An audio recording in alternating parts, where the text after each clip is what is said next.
Bismillahirrahmanirrahim. Assalamualaikum warahmatullahi wabarakatuh. Selamat pagi, salam sejahtera bagi kita semuanya.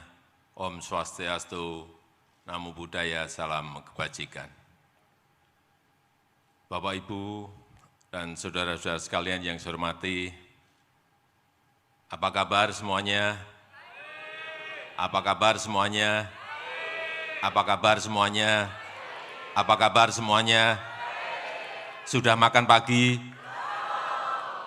Sama, saya juga belum. Sudah siap semuanya?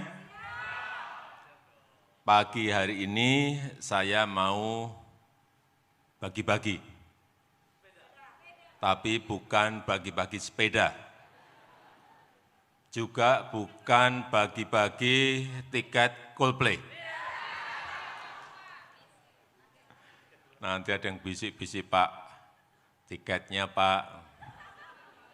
Enggak, ini adalah hal yang sangat spesial, lebih spesial lagi, dan apa itu yang ingin saya bagi? Saya ingin berbagi visi, berbagi mimpi besar, berbagi cita-cita besar bangsa ini. Tadi dalam perjalanan saya dari istana ke tempat ini, saya membayangkan akan jadi apa, akan menjadi seperti apa Indonesia ini di 100 tahun kemerdekaannya, yaitu tahun 2045. Kemudian saya flashback gedung ini, Jakarta Theater, di sekitar tahun 1970-an. Ini adalah tempat yang paling megah di Jakarta saat itu, tahun 1970. Dan tahun itu, tahun 1970-an, saya belum menginjakkan kaki saya di Jakarta. 1970, belum pernah ke Jakarta saya. Masih di Solo, masih di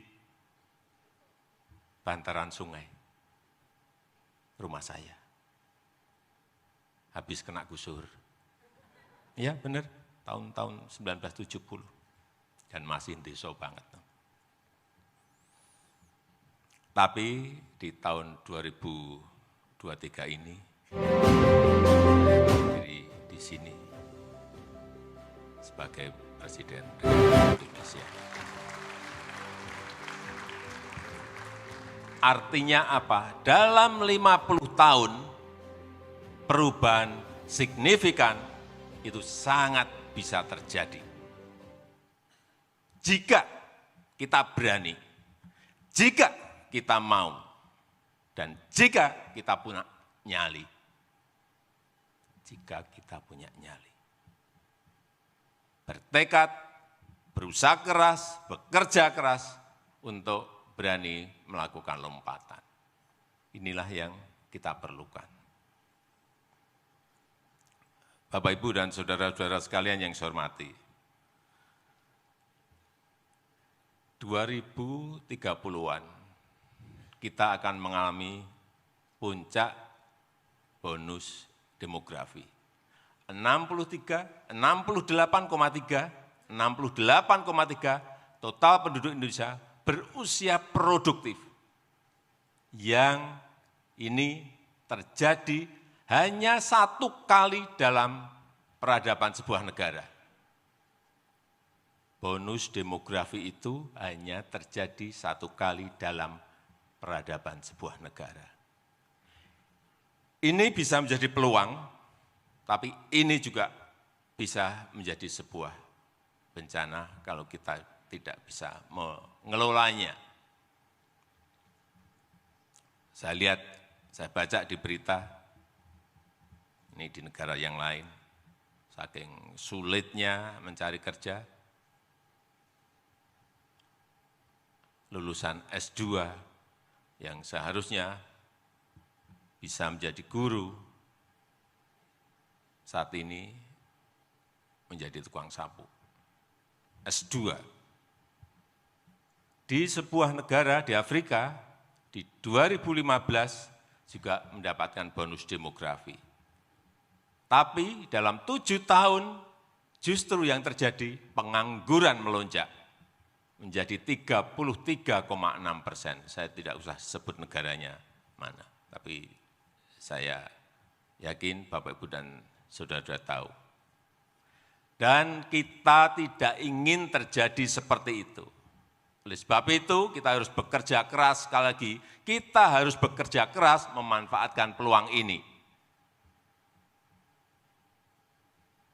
Kita harus punya perencanaan taktis, bukan perencanaan tapi perencanaan taktis. Visinya juga visi taktis.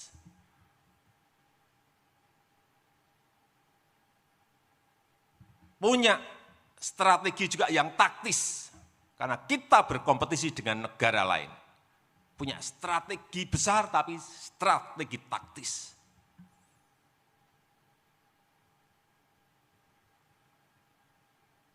Itu yang dulu-dulu kita enggak memiliki. Tapi sekarang saya tanya ke Menteri BPN Bappenas, sudah lebih taktis dan lebih detail. Sekali lagi karena kita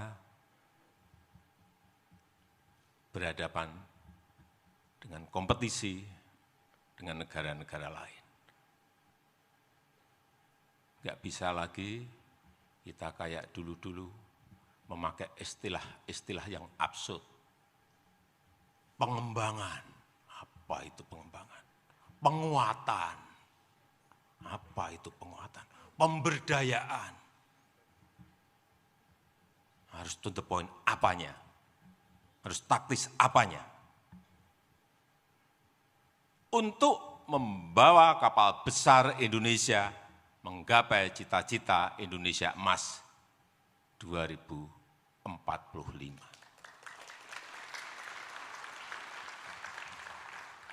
Jadi rencana taktis, visi taktis, strategi besar tapi strategi yang taktis, kemudian berani mengeksekusinya.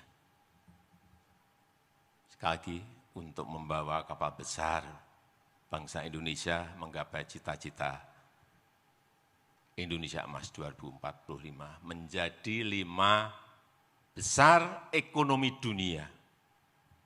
Peluangnya ada, hitung-hitungannya saya sudah dengar semuanya.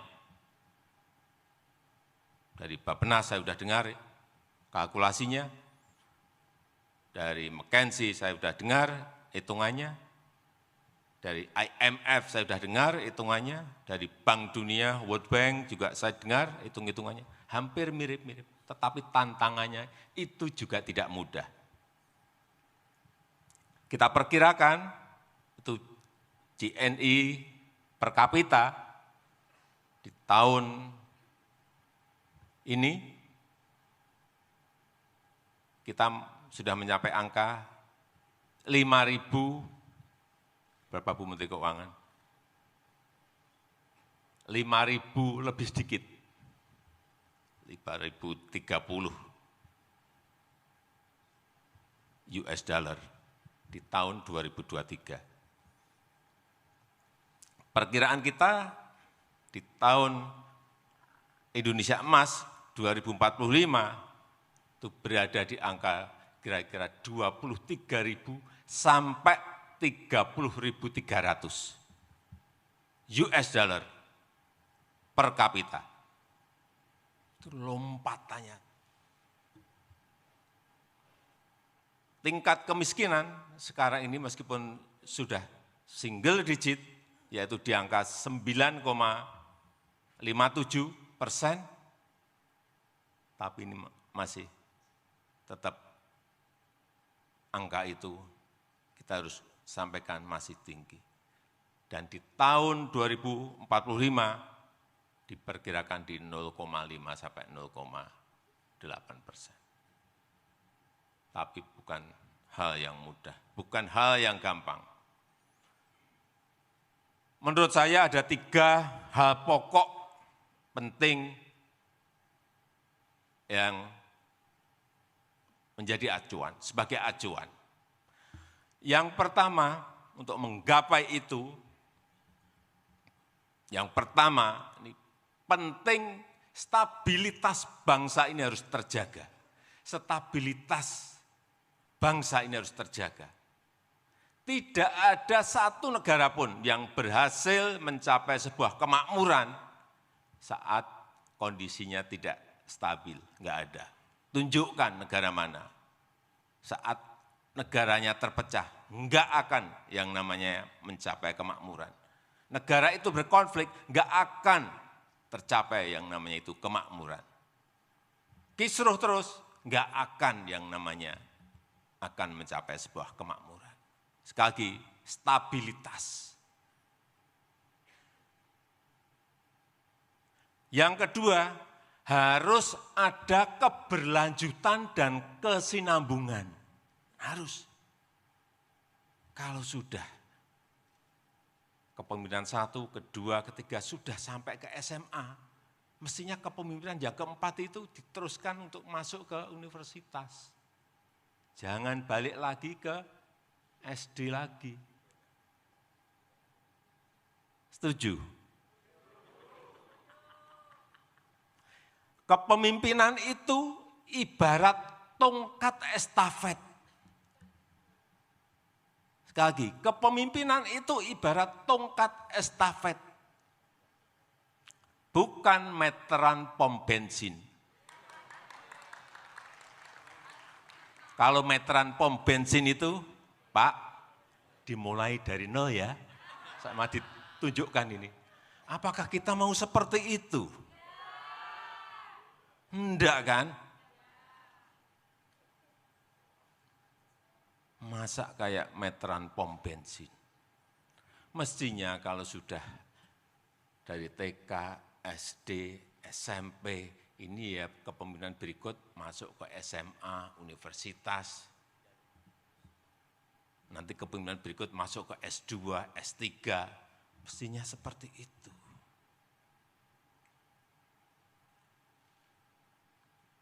Tidak maju mundur, poco-poco, enggak. Dan pembangunan Indonesia sentris, penting. Hilirisasi industri sangat penting. Inilah nanti yang akan melompatkan kita. Kalau hilirisasi ini berhasil, kita akan melompat.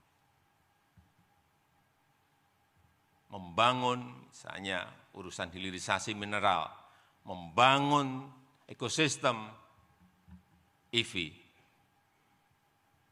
baterai. Bagaimana yang dulu kita ekspor hanya mentahan, nikel ekspor hanya mentahan, bisa jadi katot, bisa jadi prekursor, bisa jadi litium baterai. Bagaimana mencapai ekosistem besarnya ini?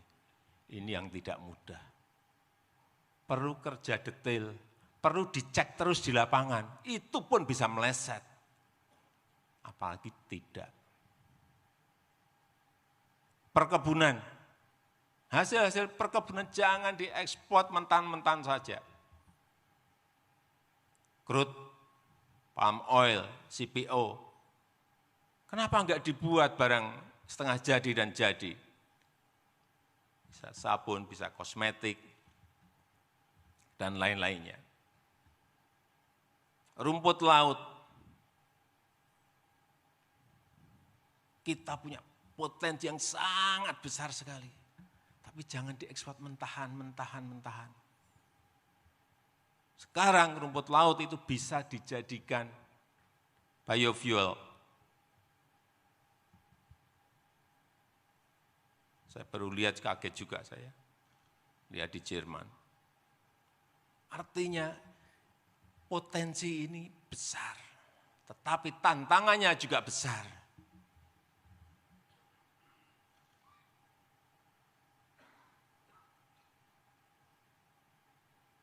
Kemudian yang kedua IKN Nusantara, Ibu Kota Nusantara. Banyak yang bertanya ke saya, untuk apa sih Pak?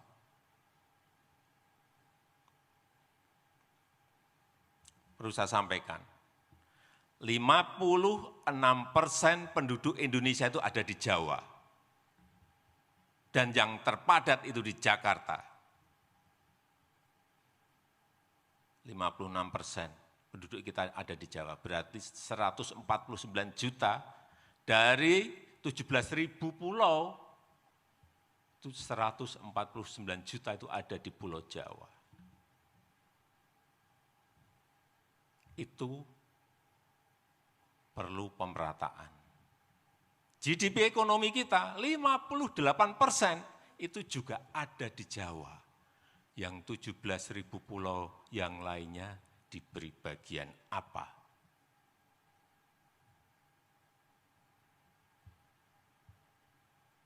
Beban Jakarta itu sudah sangat terlalu padat sekali.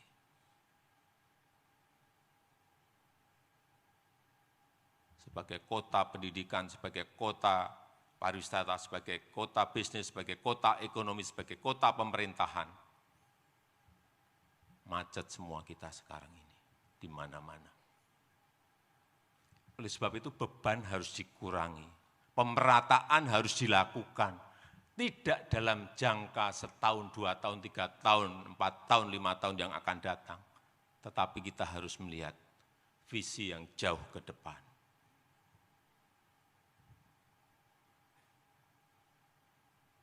Oleh sebab itu, hilirisasi IKN Nusantara ini harus diperkuat, harus dilanjutkan, harus ditingkatkan. Kemudian yang ketiga adalah SDM, sumber daya manusia. Ini kekuatan besar kita.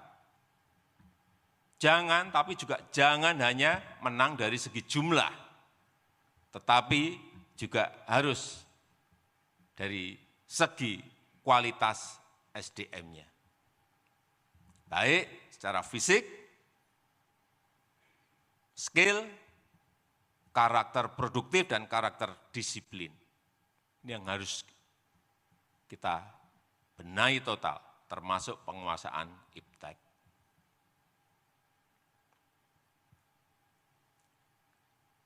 Ini Korea Selatan, sebagai contoh, ini dalam 8 tahun mampu keluar dari middle income trap, jebakan negara berpendapatan menengah. Angkanya di tahun 1987, GDP mereka masih di angka 3.500. Di tahun 1987, 3.500. Kemudian GDP di tahun 1995, 8 tahun setelah itu, melompat menjadi 11.800. Lompatan seperti inilah yang perlu kita tiru. Perlu kita contoh. Karena apa? Karena kualitas SDM-nya. Yang fokus pada teknologi dan produktivitas.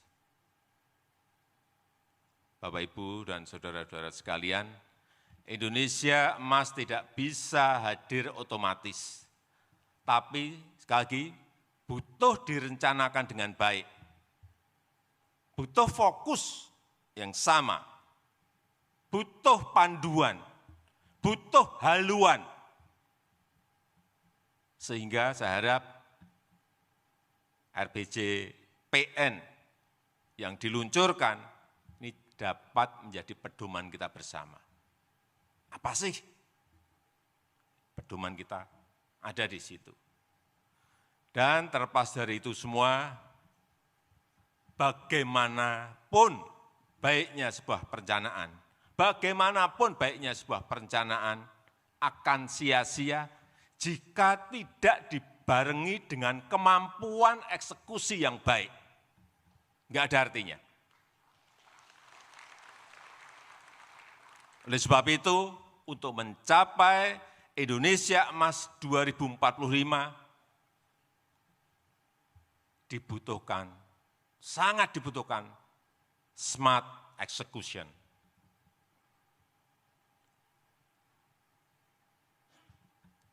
Dan dibutuhkan smart leadership.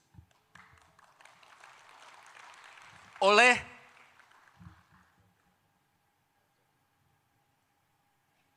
strong leadership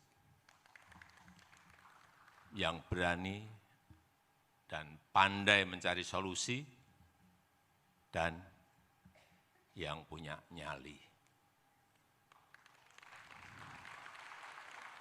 Tapi jangan bicara pilpres di forum ini.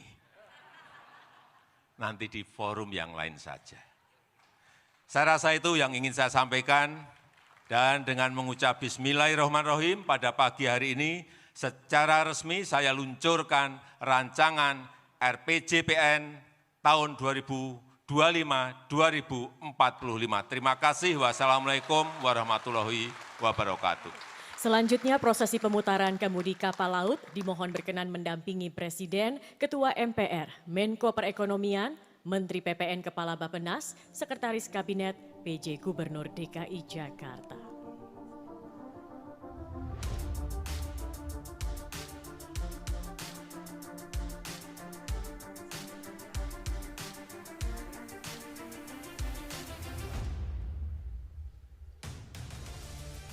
Baik, kita akan mulai prosesi pemutaran kemudi kapal laut. Kita akan hitung mundur bersama-sama. 3, 2, 1.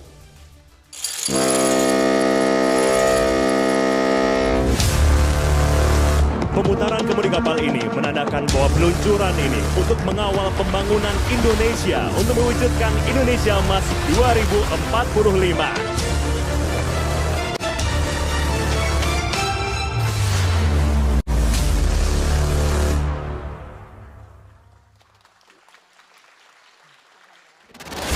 Sebagai negara besar harus berani melangkah, harus berani memiliki agenda besar untuk kemajuan negara kita, untuk kemajuan bangsa.